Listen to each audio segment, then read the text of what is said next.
Hello guys! Welcome back again to my channel and it's me, Chading. And for today's video guys, ito na naman tayo, magre-review naman po tayo. And this is the client's hair. Ito po ang status ng buhok ng ating client. Super dry at meron na po siyang previous reband pero nag-dry po ang kanyang previous reband. So let's take a look guys kung ano po ang kalalabasan ng rebanding natin sa buhok na ito.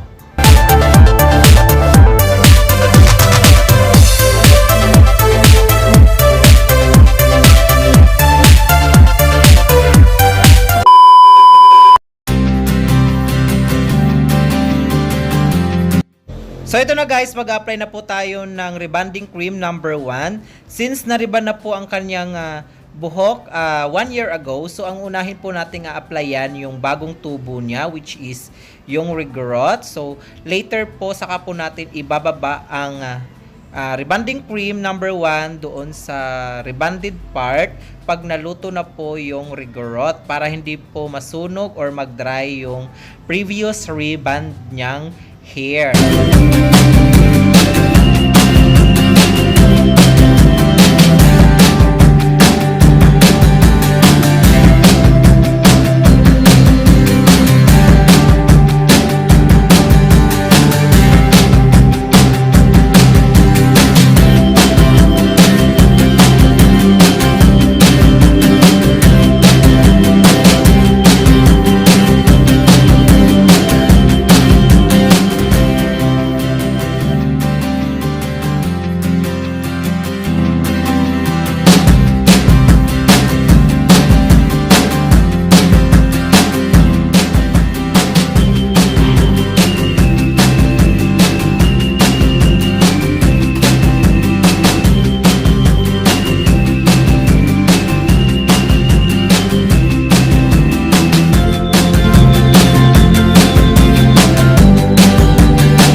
After po natin ma-applyan lahat ang regrowth part, ibababad po ito natin ng 1 hour at magte-test trans po tayo pag luto na siya.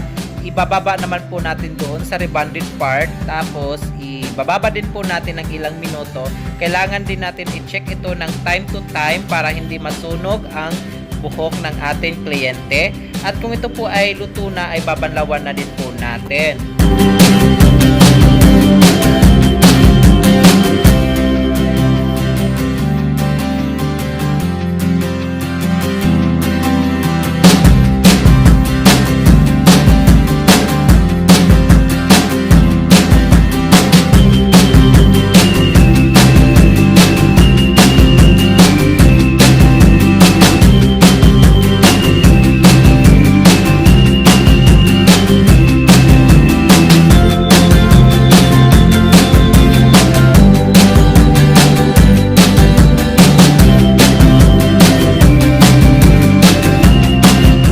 As you can see guys, ayan, nababad na ito ng almost 1 hour at medyo luto na siya. So ayan, binababa ko na siya doon sa portion na rebanded part. And after nito, ibababad lang po natin ng ilang minutes. Kailangan po rin natin bantayan ang buhok ng ating kliyente kung ito ay luto na. Kasi pag ito ay nasubrahan, maaaring mag-dry o masunog ang buhok ng ating client. And after nito guys, babanlawan na po natin and blower. Then magpo-proceed tayo sa pagpaplansya.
Ang sekreto pala guys para sa magandang rebonding, kailangan ang pagpaplansya po natin ay parang thin paper lang po kanipis ang pag-section po natin pag nagpaplansya tayo para maluto talaga siya ng husto at ah, maging smooth and silky po ang ating rebonding.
So, after ironing the client's hair, ayan, magbababad o i-apply na po natin yung pangalawang gamot niya, which is the neutralizing cream. And after nito guys, ibababad po natin ng almost 30 minutes and babanlawan natin. And ifa-follow po natin ang kanyang hair treatment, which is the Brazilian blowout.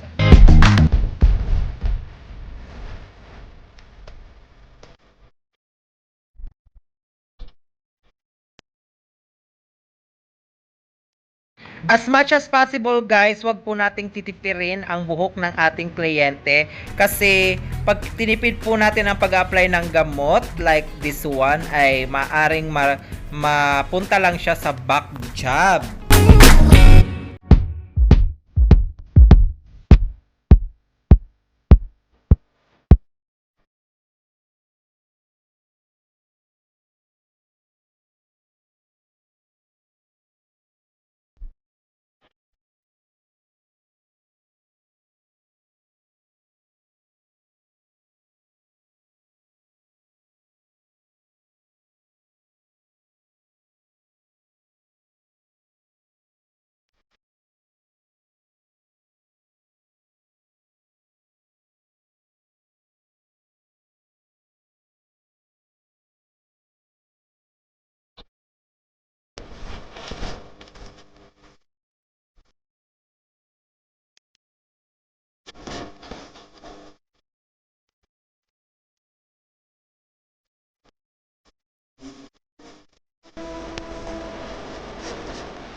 So ayun guys, pagkatapos po natin maibabad ang neutralizing cream ng 30 minutes, binanlawan po natin at ngayon i-apply na po natin ang kanyang hair treatment which is the Brazilian blowout.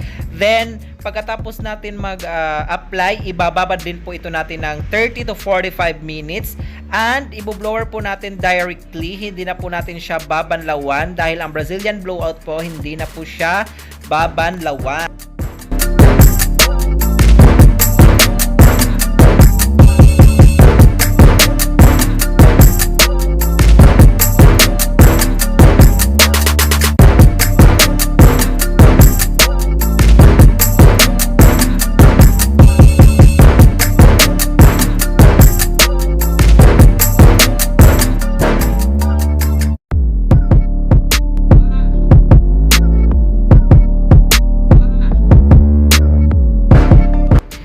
After na maibabad ang Brazilian blowout ng 30 to 45 minutes, ayan, hindi na po natin siya binanlawan. Ibo-blower na lang din po natin siya diretso. And pag napatuyo na po natin ang kaniyang buhok, papadaanan na po natin yung panghuling plancha.